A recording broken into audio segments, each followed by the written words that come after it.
Coming up on this episode of Nintendo Cartridge Society, we make like a pokey in night mode and slither through the air. It's dangerous to go alone, so the Nintendo Cartridge Society goes with you.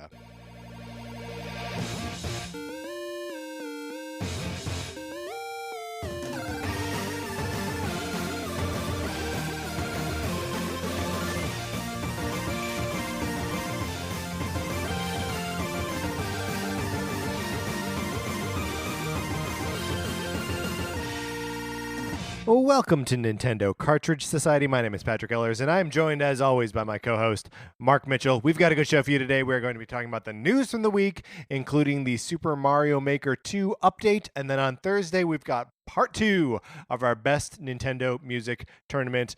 But, Mark, in the meantime, how you doing? I'm doing great, and part of that is, not to toot our own horns too much, but I mean, let's do it a little. I'm feeling pretty good about our best Nintendo music ever tournament. Yes, and of course we could not have done it without our listeners who nominated 150 separate pieces of music that we whittled down. We are in the process of whittling down. Also couldn't do it without Greg Smith. So it's a thank you to everyone and also to Greg Smith separately. And keep listening, because if you thought part 1 was crazy, and hopefully you didn't. Hopefully you thought that it was well-reasoned and that it all made sense. Then you will also think that part 2 is, at first you'll think crazy, and then you'll say well-reasoned and all made sense. Speaking of well-reasoned and makes perfect sense, you would like to borrow my copy of Sonic Forces for the Nintendo Switch. You know what you need to do in order to do that? It's very simple. All you gotta do, send us an email. Nintendo Cartridge Society at gmail.com and give me a mailing address, and I send you my copy of Sonic Forces in the mail. Is Sonic Forces out in the mail right now? No, I was this last week was a holiday week, so it came back to me. It makes perfect sense. Yeah. And really, you want to time it perfectly so it shows up in that Christmas, New Year period. Oh, yeah. You know, where people are most willing to accept joy into their lives. Right. You will be hailed as the new Santa Claus. Everyone will say, get a load of this guy. He's got Sonic Tim Forces. Allen, dead. That's right. You, the new Santa Claus. Also, Noelle, probably. She's dead. Gone. You're the new Santa. Yes, if you want to be a Santa Claus to us, to Nintendo Cartridge Society, you can rate and review our podcast on Apple Podcasts. That's right. That's all we want for Christmas this year. Thank you to KCam Fork for leaving us a review. And again, we love reviews from any store in any region. Yes. But the only one we can see is the Apple Podcast Store in the United States. So if you review us somewhere else and you take a screen grab and you email it to us or tweet it at us, we'll see that too. Yeah, we would love to shout you out. We love all of that. We got an email from Dustin, follow up to a question that we posed last week. Dustin writes, "Hey, Mark and Patrick, I stumbled over our own names. I apologize." He says, on today's episode, you asked for parents to write in and give some feedback on whether we had heard of any kids not being allowed to play video games, specifically Nintendo. Here are my 2 cents. I let my kids play a little bit each day, but try to make sure they don't just sit in front of the TV all day, similar to how Mark described his childhood with the 2-hour limit. And I turned out fine. Mark turned out great. Now, regarding letting them not play Nintendo, that seems pretty crazy. I almost exclusively have them play Nintendo games. Nintendo generally do a good job of avoiding excessive violence or unnecessary mature themes in games. I've not seen another company better at making games that are able to do that while still remaining fun to play. Splatoon 2 is a perfect example of this. I won't let my kids play shooters and don't play them myself because my kids are just old enough to play what I want to play. Splatoon 2 is a perfect way to scratch that itch in a completely appropriate and fun-focused way. Looking forward to the 3-part music tournament. Dustin. P.S. He says, quote, Mark is really great on the podcast. Haha, it was really funny to me when you, Patrick, said that on the podcast that people normally compliment Mark when they talk to you about the podcast. I'll just say that you are both doing an awesome job on the show, and it would not be the same without either of you. Thank you, Dustin. I did not say that for anyone's pity. Yeah, but it didn't hurt. No, I liked it. I liked hearing it. No, I do think it's. I mean, I think it's true. I think it's awkward for like somebody, especially probably a friend or someone you know, to come up to you and like compliment you on your podcast. We haven't reached a place in society where that feels okay yet. No. So, but it's okay. But by complimenting me to you, they're complimenting you, if that makes sense. Yes, it does. Look, I don't want to dwell on this for too long. I mean, we can do a whole 433 on this if we want. It seems like it's at least like tangentially talking about Nintendo, right? All right. Well, and also good to know that we were asking about parents limiting their kids Nintendo exposure because of that Miyamoto quote where he was saying that he wanted the characters to be more approachable than Disney or more recognizable than or just like Disney. As recognizable as Disney. So it seems like that's maybe a barrier that he's got in his head that maybe other parents don't. Yeah. Okay, great. Thank you, Dustin, for writing in. That is helpful. Mark, let's get into what we've been playing this week.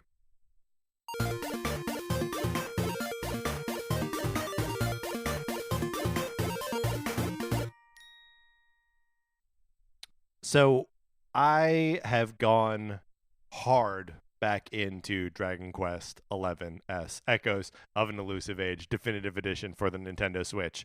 And I love this game. I think it's amazing, and it drove me to a point this weekend where I texted you, Mark, and I said, I think I'm just a Dragon Quest guy now. Which makes me so happy. Well, okay, so it's making me like pose a lot of big questions, like what do I do next once I finish? And it's gonna be a while because I think I just triggered like the second act of the game, where I thought we were leading up to something, and it was reaching a conclusion, and nope, it's just a point for the story to like turn on its head and for everything to suddenly be terrifying. And I love it. So I will be at this for another 80 hours of gameplay, I'm sure. But when I am done with this game, what do I do next? Yeah, Dragon the world Quest is really open to you at this point. Kind of, yeah. Do I go for like 8 is a well-regarded game? I could get it on 3DS. 7, I believe, is also on 3DS. It is, because I bought it and have never gotten to combat in that game. Just because I never really played it. Yeah. So I would not personally start with 7 or 8. Okay. There's a remake of 5 that I think is on the 3DS. So I think that's on DS. Oof. Because I went looking. Yeah. And a lot of the remakes on DS, which are all well regarded, the cartridges go for like $70-$80 now. Yeah, I wonder. I mean, 3 is good, and 3 is on the Switch eShop now. But I mean, 5 is awesome. Another DS one, but like my first Dragon Quest game was 9 on the DS. Another one that's going for like $60 right now. Yeah, I don't know, I'd put it to our listeners. Yeah, maybe they have good suggestions of which one you should play and where you can get it. I mean, 8 is really well regarded. It's just not one of my favorites personally. Yeah, sure. So I would welcome that. If anyone has any advice as to what Dragon Quest I play next, I would love to hear it. On the subject of me playing Dragon Quest XI, we got an email from Martin who said, hi, sorry to bother you guys. I'm sure you're busy enough determining the definitive best piece of Nintendo music. That's right, Martin. We are very busy. It consumes us. He says, I'm impressed that Patrick can play 2 RPGs at once, because I mentioned that I was playing Pokemon as well. I'd love to hear how he decides which one to play and how much time each one gets. I would be overwhelmed by analysis paralysis and run out of gaming time before I make a decision. Love the show as always, Martin. And then he says, P.S. Hello to Mark. I didn't want him to feel left out. So thank you, because I did. Question. I was crying silently. He was, and it was actually not silent. I'm a professional, but I did it away from the mic. That's right. So I guess I was playing the 2 games at once in that I put Dragon Quest on hold for a little bit so I could like get myself immersed in Pokemon, get a good like 10, 11 hours into it, and then go back to Dragon Quest. And I have not looked back to Pokemon yet. I know I will, but I feel like Dragon Quest is just like taken. Do you know you will? No, I don't. I do have a bad history of not going back to Pokemon games. But I don't think I even would have attempted it or even would have been back to Dragon Quest if it weren't so good at like re-onboarding you every time. That I'm never really at a loss for like what to do or where to go next in that game. I know when I go back to Pokemon, I will have a moment of like, what was I doing? I'm feeling that about Fire Emblem Three Houses. Sure. Okay. Yeah, that can be really tough. And I think Dragon Quest does such a good job of that, with its recaps and with being able to pull up the map at any point to see where I'm supposed to be headed next. But yeah, if it were two other games, I don't know that I'd be able to do it. Yeah, the recap thing is so smart. Like I feel like every big RPG should be doing something like that. Everyone needs it. I have been playing more Pokemon. Yeah, how's that going for you? It's going pretty good. I am 2 gyms in now, but which I have enjoyed. I think before the game was released, I was under the impression that you could only like Dynamax, Gigantamax, like a certain number of Pokemon, or only certain Pokemon. Yeah. That doesn't seem to be the case. I think you can pretty much Gigantamax any of them. You can Gigantamax any of them. It's Dynamaxing that you can't do with all of them, right? What's the distinction? One of them happens in the gym battles. And the other one is like out in the wild area. Okay. I don't know. I don't actually know. Remember, I stopped playing this game so I could right. go back to No, Dragon and Quest. I think you're right. There definitely is a distinction. I am plain unclear what that distinction is. I have been spending a lot of time in the wild area. I think it's really cool. Have you done any of the No, like the max raid battles? Yeah. No. They're pretty fun. They basically just go up against a big old Pokemon. Oh, yeah. And you can either play with other people or do it yourself. I found the connections to be okay. When you're actually out in the wild area and you see people biking around, that is a little bit of a trippy experience because sometimes like everyone's like frozen and then they'll start pedaling for a little bit and they'll like freeze again. But man, I just find this game really pleasant and fun. I played Let's Go Eevee, and previously that was probably like my favorite Pokemon experience because I feel like they streamlined a lot of the stuff I didn't like about Pokemon. And I really feel like this Sword and Shield have taken the lessons from Let's Go. Like they took a lot of the stuff I like from Let's Go, and it's like refined Pokemon even further. I'm really having a blast. That's great. I love I mean like I was really enjoying it as well. And like I feel bad about not sinking more time into it. But I'm glad that you're also having fun and like with all everything that's simplified is like working for you. And maybe it is because I like previously had played Let's Go, and so all the Gen 1 Pokemon, were like fresh on my mind. But much less so the other 6 generations. Yeah. But I'm really enjoying, like, there's so many Pokemon that are, like, new to me. Oh, yeah. Anyways, which is, like, a lot of fun. And as much as I love, the Gen 1 Pokemon, like, not having them be front and center has been, like, really exciting to me. Yeah, 100% that. I loved that in the first, like, couple hours, I was just seeing Pokemon that were new to me.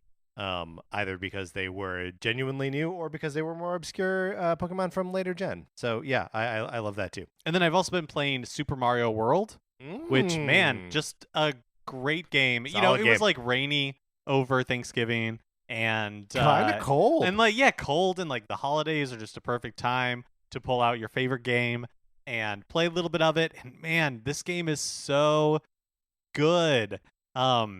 Were you playing by yourself? Or? I was playing by myself.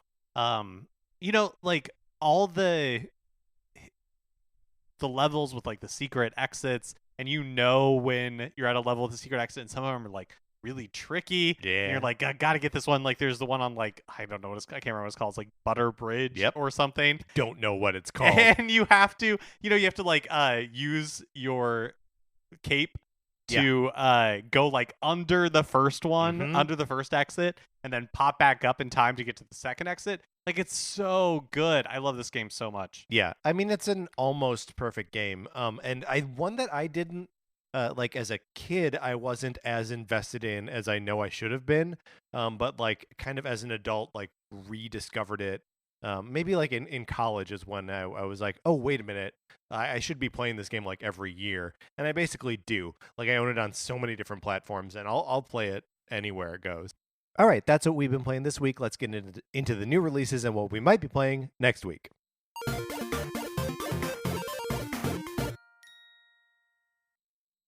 Today, December 3rd, we have Neverwinter Nights Enhanced Edition coming out. We have Earth Night coming out. Yeah, Earth Night. Remember Earth Night from the like Nindy Direct a little bit ago? Is this the cool one with like dragons? Yeah, it's a cool one with dragons. Oh, yes, I do remember Earth this. Night. Yeah. Awesome. I didn't realize that was coming out so soon. There you go. And then Saga, Scarlet Grace Ambitions is released. I think we just say Saga.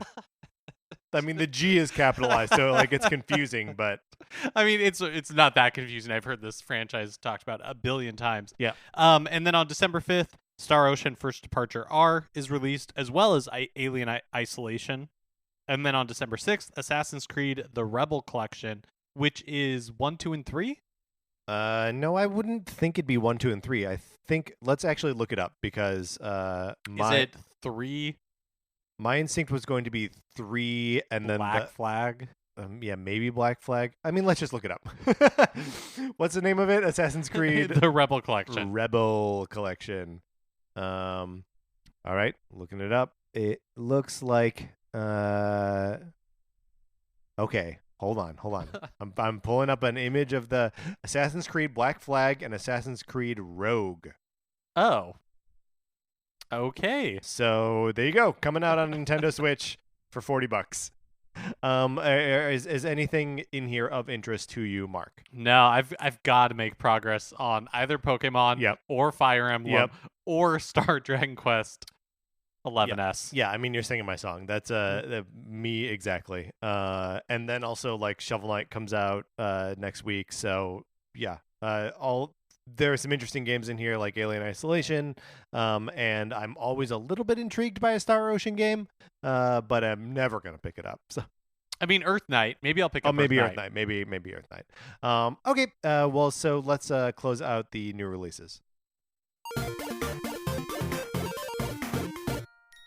Now it's time for a regular segment on this show. It's time for 433. In 1952, American composer John Cage wrote a piece called 433, wherein a performer or group of performers didn't play their instruments for 4 minutes and 33 seconds. For the purposes of this show, our instruments are talking about Nintendo. So, for the duration of one performance of 433, Mark and I will talk about something not at all Nintendo related, thus fulfilling the contract of the piece. Today, we are talking about movie theater experiences, both good and bad, and what sparked this and why I wanted to talk about it today is that over the weekend I saw Knives Out at the Alamo Drafthouse in downtown Los Angeles.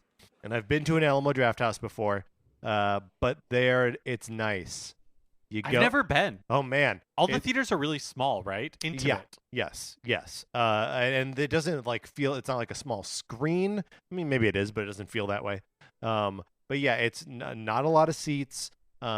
They make a point of being like, if anyone's on their phone or, if your phone's emitting any light or any sound at all, you'll get one warning and then you'll get kicked out, which is nice. Just, every time I go to the movies, I feel like there's a slight chance that like someone's going to get into a confrontation with someone else about like, put that phone away. Mm-hmm. And it just like eliminates that, and then also you can get like food. They have a menu that's multiple pages. Yeah, so I've never been to an Alamo Drafthouse, and this doesn't have to become a commercial for how great Alamo Drafthouse is, right? But how does the food ordering work? Like, how is that not disruptive? Sure, so it is at least a little bit disruptive. But if you're ordering something during the movie itself, you just write what you want on this slip of paper, and then like put it up at your at your little table, and then the waiter comes around and like grabs it, looks at it, and if there's something they don't understand, then they'll ask you. But otherwise, they just grab it, read it, disappear, and then come back with their food. Does the theater open early so you can order, right? Like, so you can order your food before the movie starts? I mean, not any earlier than like any other movie would. Mm-hmm. It's just like ordering during previews like that. That all feels fine too. And then like the sound and picture quality is great, and you just like have a nice time and like have some good food and drink a beer and watch the movie. Yeah, that sounds great. Also, the bar at the Alamo Drafthouse in LA was also very nice. Music set at an appropriate level. Didn't have to shout over We're the music. old. This is old. important. Yes, it is. Also, they had 4 arcade machines all on free play. These 4 arcade machines were Super Mario Brothers, Donkey Kong, Miss Pac-Man, and a 4th one that was also good.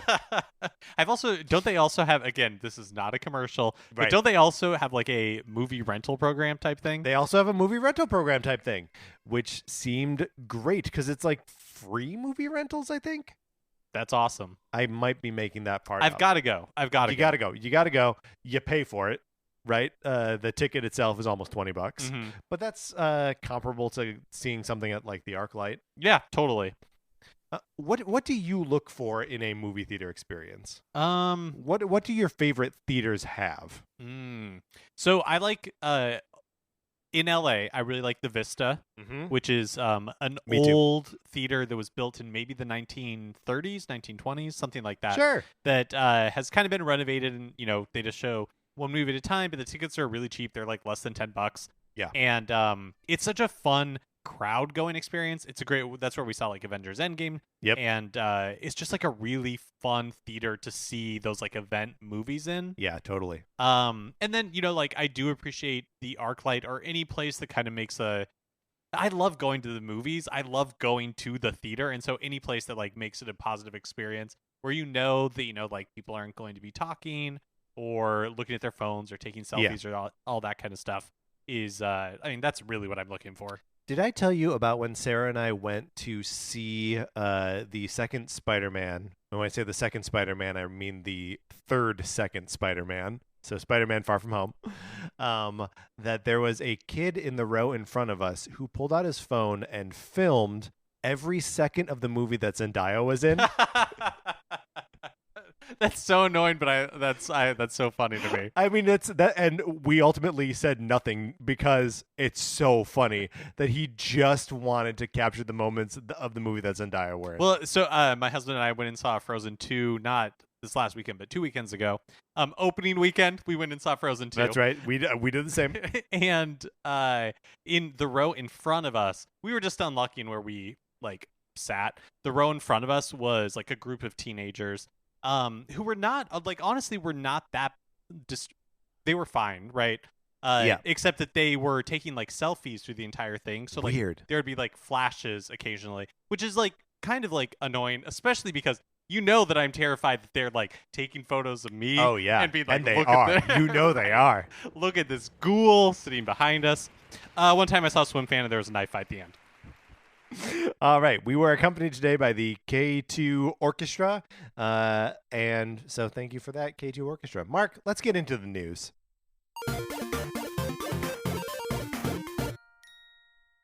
It's kind of been a while since we've heard anything about like a Super Mario Maker 2 update. And I guess really in actuality, it hasn't been that long. Well, but it feels like an eternity. I mean, we haven't like had an update, right? Well, I mean, we had the like Play Together update or whatever that was. I guess, yeah, that's fair. But this one feels big. Yes. So Super Mario Maker 2 is getting a version 2.0 today, and the announcement. No, on Thursday. Oh, Thursday, December 5th. Yes, of course. The announcement came in the form of a video on Nintendo's YouTube channel Monday morning. New features include some new enemies like Spike. We love Spike. He's your classic Spike. Spits a ball and throws it at you. Yeah, if you can't picture him, he's like he's a little like green blobby alien or dinosaur type thing. Yeah, sure. I think he's got a turtle shell. I mean, he's a Spike. Right. In snowy themes, he spits out snowballs. Adorable. Spike balls are shown breaking bricks and breaking solid bricks when Spike is giant, which is awesome. And they also act as like weight on seesaw platforms and triggering switches and all that fun stuff. Which means people are going to be crazy and they're going to make spikes trigger all sorts of awesome like traps, and like you'll need to keep certain spikes alive, I'm sure, to like get through levels and like travel with its little spiky. Like people are gonna do awesome stuff. We also see Spike in all 5 game styles, which is not true of everything all the time. time. Yeah. And I tried to, when pulling together this news, tried to make a point of highlighting what themes or what game styles they showed each of the new pieces in, because it's not all going to be in all of it, but they're also not necessarily saying for all of these what styles they're all in. We're also getting a new Pokey enemy type. It's the cactus enemy. It's available in a variety of sizes and vulnerable to fire and Yoshi. In night mode, Pokies fly around. They kind of like slither through the air. And even scarier, if you give them wings, they hone in on Mario. Which is a nightmare, right? These like giant cactus snakes like flying through the air trying to like take a bite of Mario. Yeah, it's a lot. The snow theme makes Pokey a snowman. Adorable. And even leaves behind a little snowball when he's killed. And we only see Pokey in the Super Mario World style, and we only see the snowman version in the 3D World style, but they don't like go out of their way to mention that he's exclusive to those styles. Yeah. And I guess that makes sense because like I don't remember that enemy in like Super Mario Brothers 3 or the original. Not that has stopped them. Spike obviously wasn't in the original Super Mario Brothers, but they have a version of him in this. We're also getting some new items like frozen coins. They're an ice block that thaw out when it's like hit by fire. They can be Mario's fire, fireballers, burners, or even like the angry sun. I love that it is not just like the fire. That fire can be from other sources. That's really neat and just like a fun little attention to detail, and sort of implies that like there is like that elemental quality to it. Right, yeah. That it's like fire behaves this way, ice behaves this way. And we see this in all game styles. They also are introducing a P block, which is solid unbreakable blocks that appear when you trigger a P switch, if only for like a certain short amount of time. Yep. That one's we've only seen it in the 3D World and Super Mario World style, but again, there's no mention of it being like specifically exclusive to those. There's also Dash Block, which is exclusive to the 3D World style, and it makes Mario run super fast and jump super far. So you can also use it on like the car as well. And this is like such a foundational like bit of Super Mario 3D World that it does. It felt like it was missing before, right? Like that is a feature of that game, and it's just nice to finally see it coming over to Mario Maker. And this, of course, is where we make our obligatory plug: bring 3D World to Switch, please. I am begging you. The game is too good to be left on Wii U. And then, they dropped some real big news. Yes. The Master Sword power-up. Yeah. Master Sword power-up turns Mario into Link. Yeah. Transforms him into Link.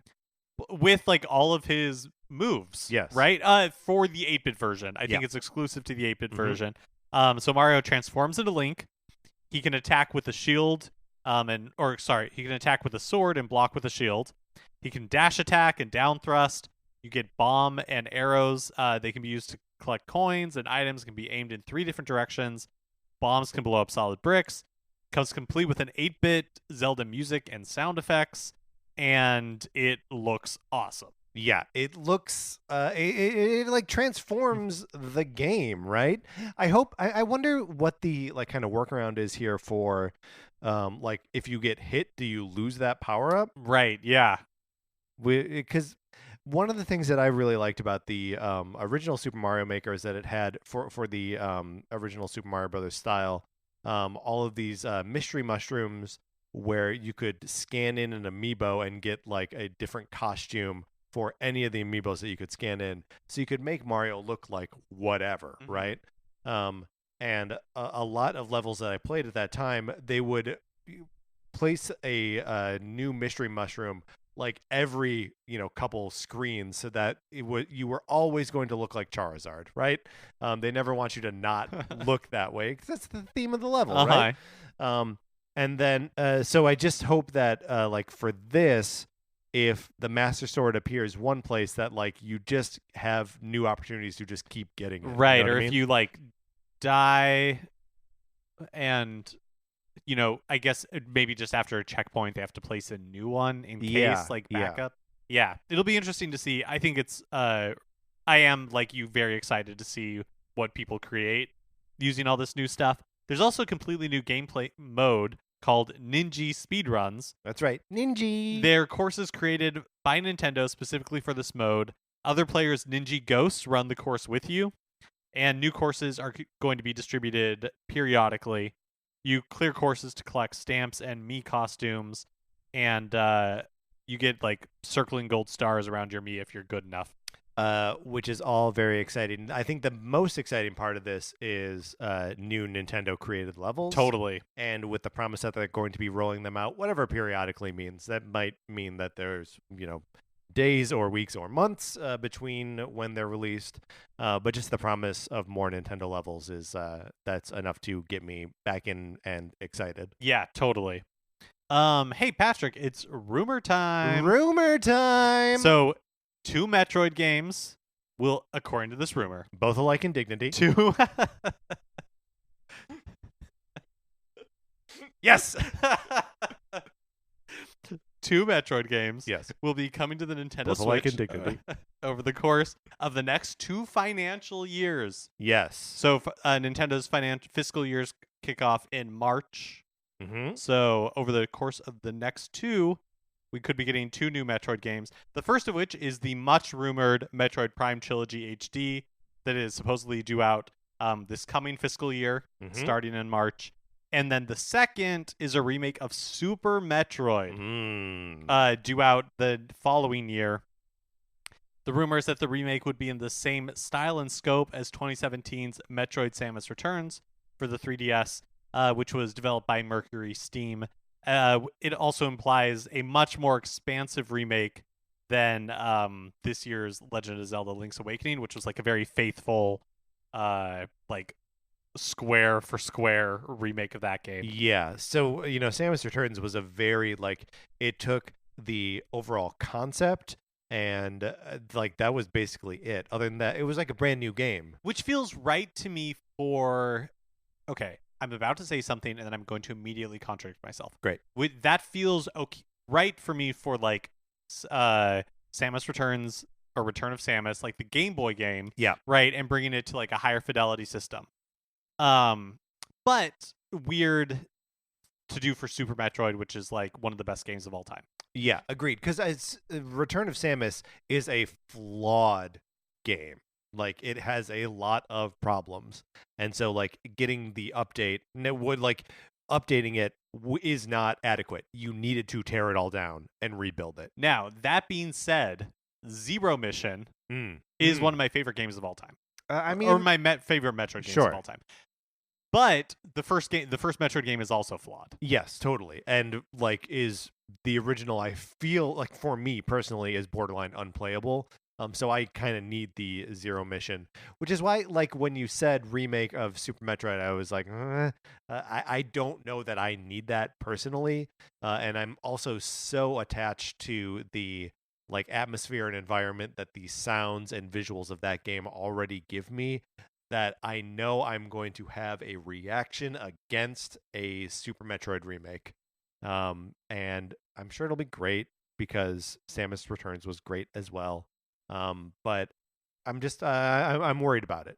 Yeah, it's also interesting. I mean, because Samus Returns, I'm so interested if this turns out to be true, what it is, what it means, because Samus Returns was so combat focused. Yeah. It was all about kind of hurrying up and then holding your ground for a little bit to do the counter and then all that kind of stuff. It totally changed the rhythm of Metroid games. Totally. It's just will be really interesting to see how that is applied to something like Super Metroid. See, now I would guess that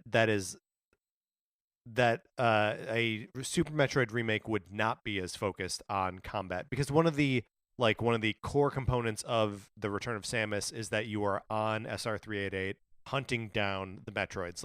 The game is, at least in its pitch, about combat, right? Or about murdering Metroids. And I think Samus Returns just made good on that promise.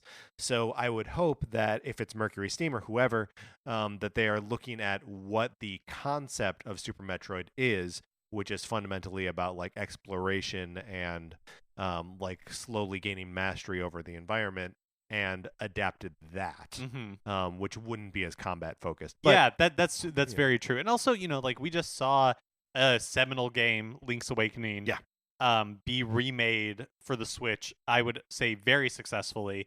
And it makes, to my mind, it makes complete sense for Nintendo to be doing this. It's almost in the same way that Disney continues to like remake their animated films in like for live action, for lack of for the Lion King that doesn't apply, but that like aesthetic where it's just like reintroducing these games, because I as much as I love Super Nintendo games, I also realize that it's a generational thing. Totally. And if you want to reintroduce people to it, it's a hard sell a lot of the time to be like, no, go play this like 16-bit version of it. A lot of people don't have the same nostalgia for it as we do. Of course, these rumors are coming by way of a Twitter user called Leaky Panda, who, like a lot of people who share inside information, get a lot of stuff right, they get a lot of stuff wrong. Right. Rumors. We're talking rumors. Although Imran Khan, who formerly of Game Informer and currently of Kinda Funny, and really like probably the insider that we call out by name the most. We do call out Imran a lot. He corroborates the first half of the rumor, claiming that at one point Nintendo was going to announce Prime Trilogy HD in December. And does he mean last December? Because this was this year. Oh, okay, because that was a really big rumor going into the Game Awards last December, was that they were going to reveal it there. And, as part of like the lead up to Metroid Prime 4. And then when Metroid Prime 4 got pushed back or like retooled, then it's totally possible that it'll be happening this year instead. Right. If it happens at all. And I mean, that is the part of this that excites me the most, because, I've mentioned it on the show before, but like putting Metroid Prime Trilogy on Switch is not a port job, right? Like it is, they have to find a number of like really serious solutions for the motion controls that the trilogy and Metroid Prime 3 introduced. And like, to my mind, like wrecked the series with. Like for me, the Prime games are not playable with motion controls. It's not fun. You have to be pointing at the screen the whole time. Your arm's going to get tired. And if they have mapped like traditional controller controls onto all three of these games, like that's so exciting to me and so fun. And if everything is in HD and widescreen, like yes. Yeah, it'd be. I am very interested, again, if this is real, to see what this is like, because I just feel like we've been talking about it forever, totally, as a possibility or not a possibility, and like the challenges of it, because the original two games were for the GameCube controller. They were not like dual analog games. Yeah. And so it's like it's not that they would be removing the motion controls from the first two games and returning it to its original control scheme. There would have to be some, I guess you could treat the right stick like the C stick, from the GameCube controller, but it's even that we've moved on, like as a game playing culture, from like not really knowing how to control a first person shooter on a controller to understanding it. Like we understand it as, dual sticks, and if they can just implement that and somehow like work the lock on mechanic into it the same way, like the games could become something great. Yeah, I wonder if they're even like remasters or if they're basically remakes, right? Because were any of the games in widescreen? You know what I mean? Like I guess for the Wii, they probably for Corruption it probably was. Yeah, probably. But then like I guess for the trilogy. But did they make those widescreen too, or did they just like put bars on the side? Yeah, I never played it. Yeah. Speaking of Metroid, while never officially confirmed by Nintendo, it was reported that Bandai Namco was working on the original version of Metroid Prime 4 before it was scrapped and development moved over to Retro Studios. Okay. Who are working on it right now. So at the same time that there were reports about Bandai Namco being the company working with Nintendo on Metroid Prime 4, there were also reports that they were working on a Ridge Racer 8 game as a Switch exclusive. Uh-huh. So all that information I'm just laying that out there to let you know that the rumor now is that Ridge Racer 8 has been canceled. Oh. And so this game that was never officially announced, it will never be coming out. Okay, great. The end. I will not change my plans regarding Ridge Racer 8 or Bandai Namco games coming to the Switch. Speaking of games that actually there's no good transition for this one. It's all right. You can just start talking again. The Elder Scrolls Blades was announced for release on Switch this fall, but has been delayed by Bethesda to early 2020. Is Blades delayed on everything? No. So it already exists on like mobile platforms. Okay. And this was them porting the mobile game to Switch. One bit of news that was in this announcement that was new to me anyways is that the PvP matches when the Switch version is released will be cross like play compatible with the mobile version and the Switch version, which is pretty cool. In Japan, Ring Fit Adventure has seemingly caught on in the way Nintendo hoped Labo would. I mean, not to throw like Labo under a vehicle kit built bus, but here we go. Here we go, throwing it under. I mean, it clearly, right, Labo did. I don't even know, I have no idea what their expectations were for it, but I think we haven't seen any further Labo kits. Yeah, I mean, we've seen what, 4 of them? Yeah, 4. Yeah, 4. 4 in total. But sales for Ring Fit Adventure seems to have caught on in the way that people are using their Switch in a new way, which is what Nintendo's for a long time said. That's how they anticipated growing the Switch user base. And sales for Ring Fit Adventure in Japan have barely dropped off week after week since its release, despite reported shipment shortages. And this past week, Nintendo went so far as to offer a formal apology for the shortages and promises to increase shipment numbers in the last few weeks of the year. Wow. Ring Fit Adventure is one of those things that I was like, I believe I said on the show, I'll pick that up in a year when it's like half this price. Mm-hmm. I wonder if that is not going to come true. Right. I know a couple of people who have Ring Fit Adventure and are really liking it. Yeah, we have obviously been derelict in our duty here. If anyone out there has been playing Ring Fit Adventure and wants to tell us about their experience, we would love to hear about it. You can write into us at Nintendo Cartridge Society at gmail.com because we want to know. And then finally, Game Daily, I think the website is gamedaily.biz, ran an interview with former Nintendo of America president Reggie Fils-Aimé. And the whole interview is really great. You should check it out. Reggie seems like such a smart, genuine guy. But in the interview, the Game Daily reporter asked about his decision to retire and the timing of that decision. Okay. Basically, how did you choose to retire when you chose to? And I'm paraphrasing here, but basically Reggie says that the death of Nintendo's former leader, Satoru Iwata, was really the catalyst behind it, in the sense that it made him think about the legacy that Iwata had built in Nintendo and what Reggie wanted his legacy to be. And so, he just figured he wanted to go do other things. A lot of the stuff that he's involved in now is building future leaders. Yeah. And so that was an opportunity he was looking for, specifically around the timing. Reggie said that it was important that the business be healthy and that the organization needed to be ready. And both those things were finally in place earlier this year. Yeah. And, that's well observed on his part that Nintendo is in a not just good place, but maybe one of the best places they've ever been in.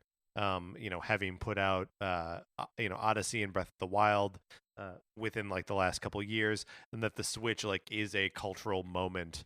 And that people are into it and not in a flash in the pan, accidentally got grandma to play Wii Sports kind of way, but in a people are actually invested in the hardware. Yeah, and he talks about the Wii era and the DS era and how it was Nintendo's solution to what they saw as the problems of video games at the time, that they were all just sequels and it was becoming harder to get into gaming and what all these barriers. It's such a good interview. I really suggest everybody go search it out. He also talks more about his relationship with Iwata and you can really tell that like he really respected and admired the guy. It's pretty touching. The whole thing's great. You can check it out on GameDaily.biz. All right, awesome. I'll probably go check that out. I have not read that yet. And Mark, you've just given me reading to do. I've got reading to do. I've got homework. All right, let's close out the news. Okay, that is going to do it for this episode of Nintendo Cartridge Society. Remember, please rate, review, and subscribe on Apple Podcasts. If you like the episode, you could also share it anywhere. Facebook, Twitter, or anywhere where you share stuff. It helps us.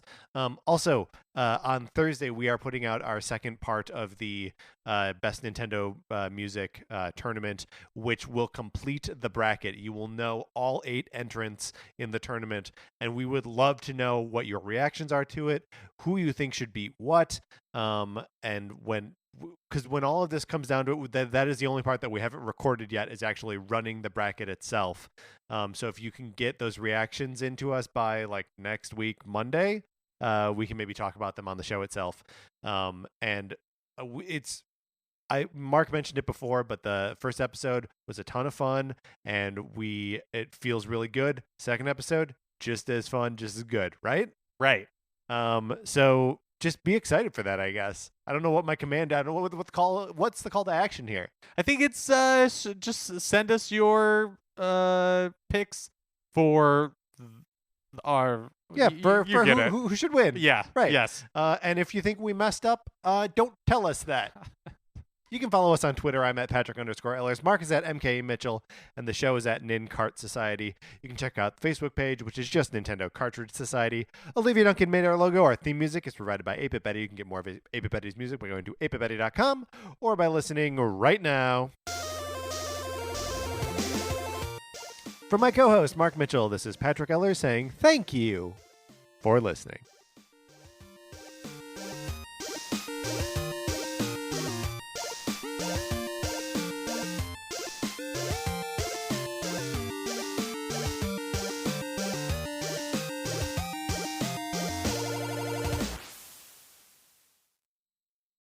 Hey Club Scouts, it's Michael. And Bryce. And Riley. From Bigfoot Collectors Club. And guess what? We're doing our first live show in Los Angeles in just a few weeks.